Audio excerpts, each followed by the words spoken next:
வணக்கம். ஆட்டிசம் விழிப்புணர்வு. ஒவ்வொரு வருடமும் ஏப்ரல் 2ஆம் தேதி அன்று தான் உலகம் முழுவதும் ஆட்டிசத்திற்கான விழிப்புணர்வு நாளாக கருதப்பட்டு விழாக்கள், விழிப்புணர்வுகள், மருத்துவ முகாம்கள் என்று சிறப்பாக நடக்கும்.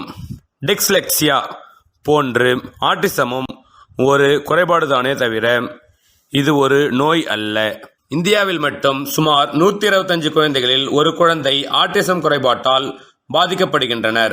ஆட்டிசம் என்பது மதி இறுக்கம், அதாவது இயல்பிலிருந்து விலகிய நிலை. பலர் ஆட்டிசம் என்பதை மனநலக் குறைபாடு என்று நினைக்கிறார்கள்.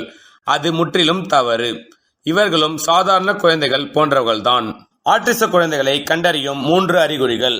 அவர்கள் சமூகத்துடன் ஒட்டி வாழ்வதற்கான குணங்களிலும் பழக்க வழக்கங்களிலும் பாதிப்புடையவர்களாக இருப்பார்கள். அவர்களுடைய பேச்சு மற்றும் உடல் மொழிகளால் மற்றவர்களோடு தொடர்பு கொள்ள இயலாமை. அவர்களுக்கென்று தனி உலகம் இருப்பது போல அவர்கள் செயல்கள், நடத்தைகள், விருப்பங்கள் வினோதமாக இருக்கும். நன்றி, வணக்கம்.